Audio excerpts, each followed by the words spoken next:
Coach, we're turning our attention to Northeastern this weekend on the road Friday up in Boston, home Saturday, senior night, um, wrapping up regular season. Just want to get your thoughts heading into the one of the last few regular season weekends.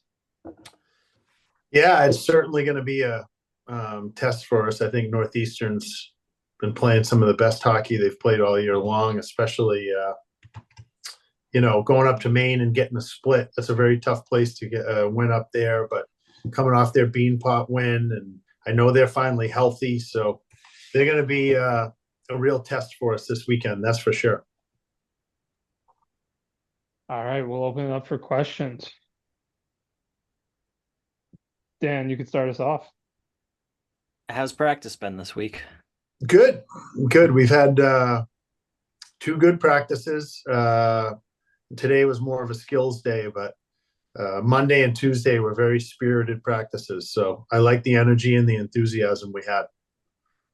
Do you try and flush last weekend or the last four games, or do you use those and acknowledge them as fuel or a way to build going forward? I think there's always value in learning from the previous weekend. We did some good things last weekend. We didn't do enough, and we played against a very good team. Arguably, it's going to come down to BU and BC to see who wins the league in a year where the league's been so strong. So, we just we didn't do enough last week to stay competitive. I thought we hung in there for two periods on Saturday night, but clearly in the third we weren't very good. And the first period we played great at home, and we're down 2-0. So that was a little frustrating, but we just have to take some of those positives and move on. Johnny, we'll go over to you. Hey, Coach. Good to see you again. Hi, Johnny. Just curious if you're playing off the bus Friday or if you guys are going Thursday. We'll go up Friday. Up Friday? Yeah, we usually go the day of the game to Boston. It's not that far. Joe, we'll jump over to you. Thanks. Hey, Calf, how you doing? I'm good, Joe. Thanks. How did Cartman play on Saturday? I didn't get a chance to see the game. Obviously, thrown into a difficult situation without Chase and Hudson. How did he play? He didn't really play much. It wasn't fair. I think he got one shift for 30 seconds, so I don't think it would be fair one way or the other to comment on his play. But he's a great kid and he works hard. How is Hudson doing? Will he be able to play this weekend? It's still 50-50 right now. He did not practice Monday or Tuesday. He did skate this morning, and we'll kind of see how he responds tomorrow. And was that just from the shot blocks on Friday? Pretty much, yeah. Okay. Thank you. Mm-hmm. Laura, we'll jump over to you. Hey, Coach. Just want to follow up on Hudson in the hopes that he is able to play this weekend, especially because it's senior weekend. Sure. I think I saw on the call last week that you said he's one of the most positive kids you've ever coached, and that's a pretty big statement. How would you, is there a moment or a memory that kind of encapsulates that you have of him?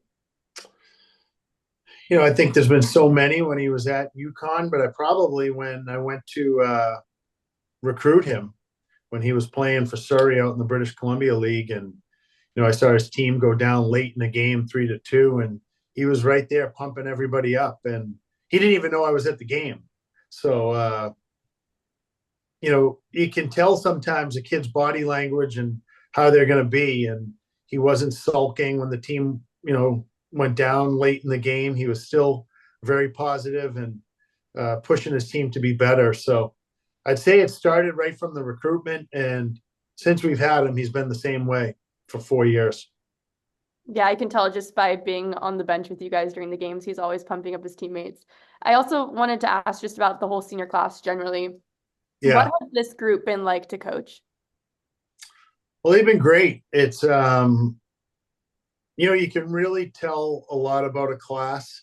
A lot of times with the season we've been having where we've been up and down and we've had some struggles, And what the frustrating part is, you're playing pretty well and you're not getting rewarded for it. They sometimes they'll give up, or they'll just want to graduate and move on, and that's not been the case. This class has been fantastic the entire time. They've been positive, they've been coachable, supportive of their teammates. They're a great group, a really, really good group that we're going to be sad to see go. That's for sure. Mm-hmm. And then just one more from me. I wanted to ask about your second line. And I know that Matthew Wood and Tristan Frazier have kind of been switching in and out of that center spot, but it seems like no matter what combination of those four you have in there, they've been playing really well recently. What step have you seen them take as a group in the past few months? Yeah, well, Tristan certainly took a step this year. I think he's improved his game. You're probably talking about Ryan Tattle and Joey Muldowney, because they've been the constants Right. there, and they've been fantastic. They skate extremely well. They compete hard on pucks. They have good skill. Both of them have kind of metamorphosed into penalty killers for us. So it's been, fun to watch their development, that's for sure. And they've been solid players. Mm-hmm. Randy, we'll jump over to you. Thanks. Good afternoon, Cav. How are you? I'm good, Randy. You? Pretty good. Thanks. Good. You speak every week about the importance of the task at hand and the game that is right in front of you.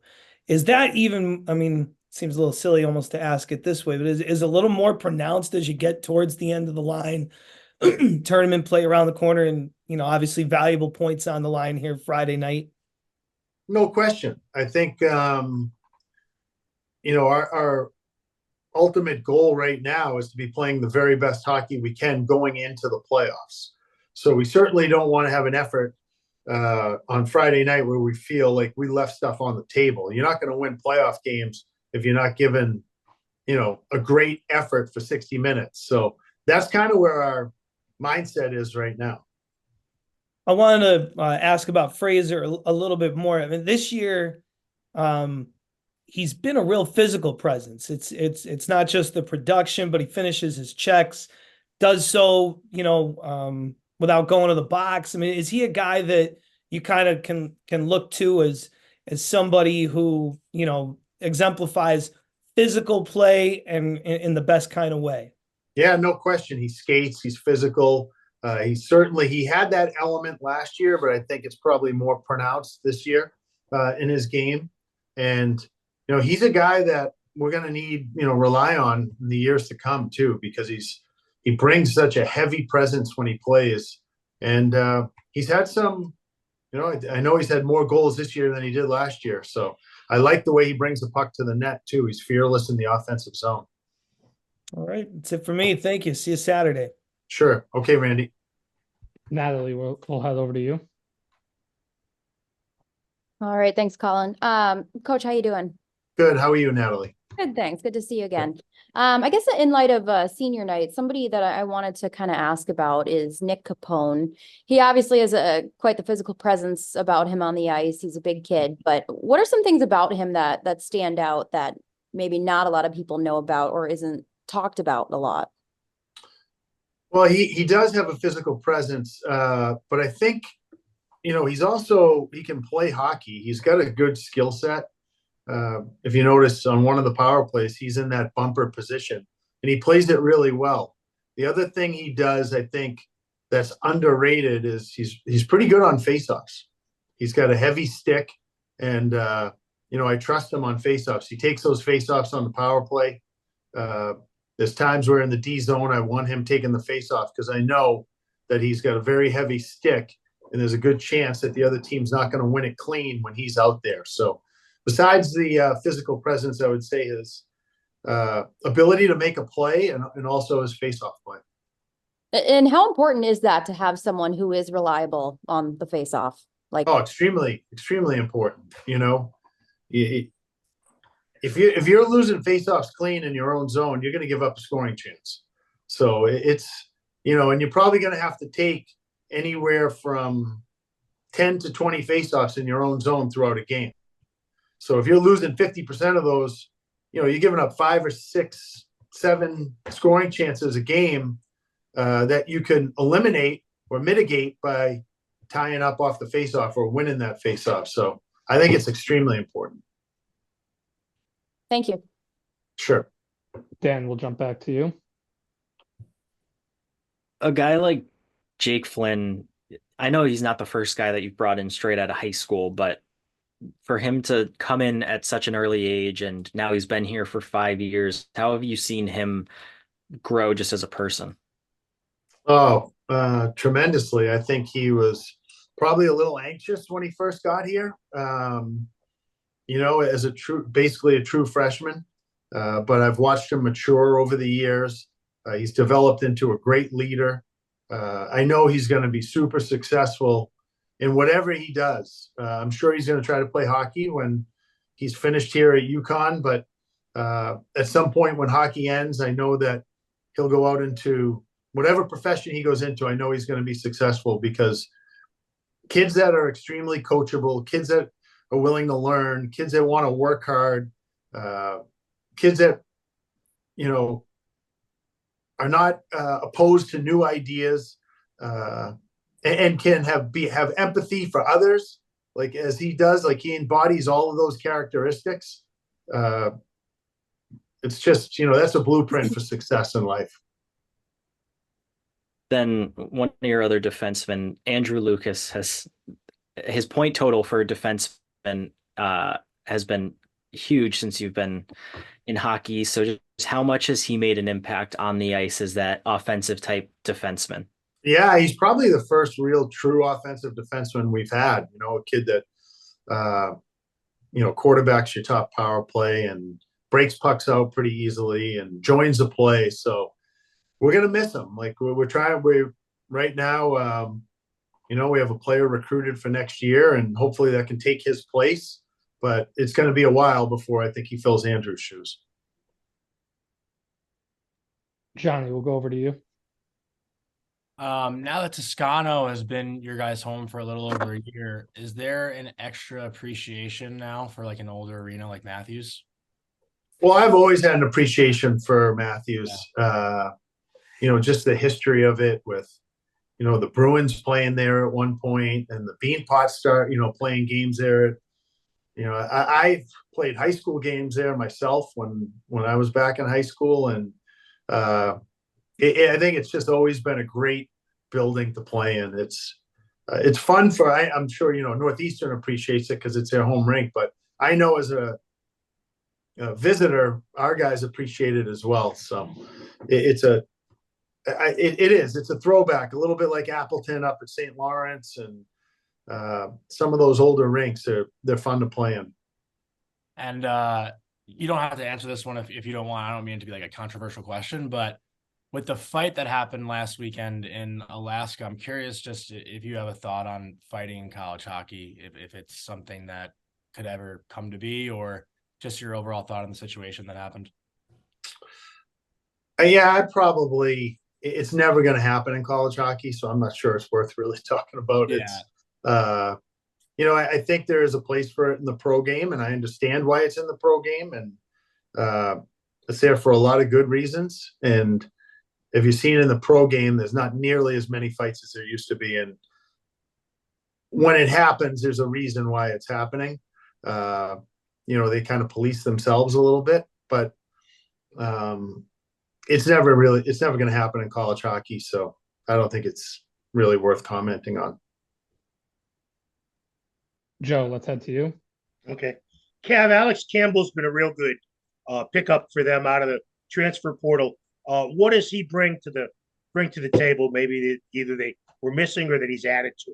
Oh, he's good. He's super skilled. He skates pretty well, and he's a great addition for those Raskovian brothers. That line is certainly a line we're going to have to pay attention to on Friday night. They skate well. They got, their hockey IQ is really high. They make,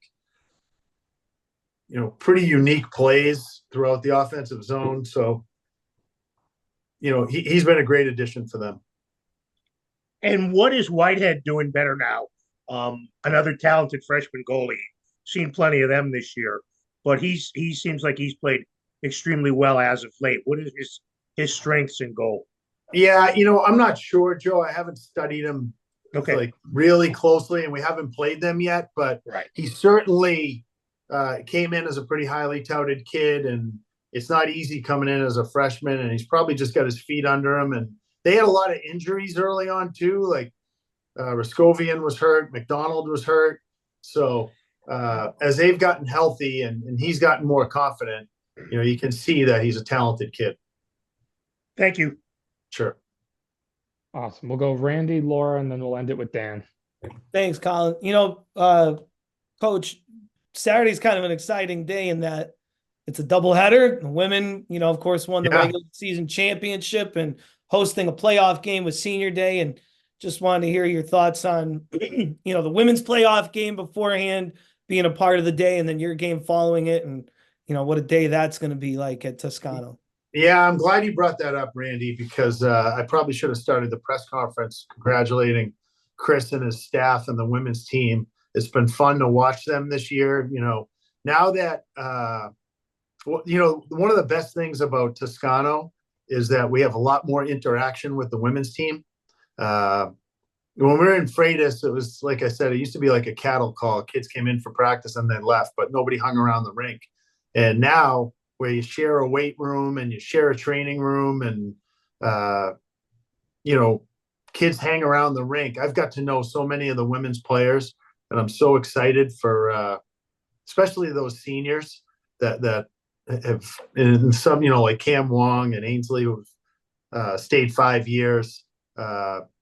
It's such a great accomplishment for them, and I'll be rooting for them. It's going to be nice because the one thing I don't like about Toscano as much is when I go up there, I'm there for the day now, whereas at the XL, I can bounce home for a little while. But it'll be fun on Saturday being able to stick around and watch your game. Thank you. Go ahead, Laura. I just wanted to follow up on a question Dan asked about Jake Flynn. He's right. It is pretty unusual for a player to come straight out of high school. So what encouraged you to recruit him and bring him in right out of there? How did you know that he was ready for this level? Well, I wasn't sure he was ready. I was hoping he was ready. He played for Tony Amonte, and I went up and watched him play. They were playing against St. Sebastian's in their big rivalry game, and I just loved the way he skated. I loved his compete, and Tony, raved about him and had nothing but great things to say about him. Mike Motto, who played for me at BC, was watching a lot of their games at the time, and he came highly recommended from Mike, who I trust, implicitly. So he was just, we took a chance, and it paid off, because I think if Jake went to junior hockey, I'm not sure we would have got him at that time. You said also that he was kind of like a little bit, I think the word, I don't know if timid was the word that you used, but came from a different. No, I said anxious. It just anxious. When you come in as a freshman, most freshmen are anxious to begin with. When you come in as a true freshman, it's even a little more overwhelming. When you've played 60, 70 games in the USHL and you've had some success in that league, it's going to translate to college hockey at some point. When you're coming straight in out of prep school, that's different. And, he did. He handled it pretty well, and he's just gotten better and better. Thank you. Awesome. All right, Dan, we'll end it with you. With how much you said you enjoy Matthews, are you going to take any time to appreciate it a little bit more? Because there have been the rumors about it potentially having to be torn down and Northeastern building a new building. Do you think this trip will feel any different because of those? Well, I think they'll be playing in Matthews next year, right? I don't think it's being torn. I haven't heard that it's going to be torn down immediately, but I think it's a couple of years out before that building's. But to answer your question, if it was our last game in Matthews, yeah, probably it would be sad to see it go, because it has so much history, and as I said, it has personal history for me as well, having played in that building. And won state we won a state tournament game in that building, and it will be sad to see it go. That's for sure. Then last one, but you've only had Ethan here for a year, but maybe less hockey and more as a person. How has he impacted the program? He's fit in seamlessly, just like, Kevin O'Neill and Ty Amonte and Justin Pearson. I feel he's had the same effect on our team. And he's a kid that, he does have the ability to play one more year. I'm not sure that's going to happen with us. If it did, we'd be thrilled. Because I think not only is he a really good goalie, but he's just a tremendous human being. And it's fun to be around him every day at the rink.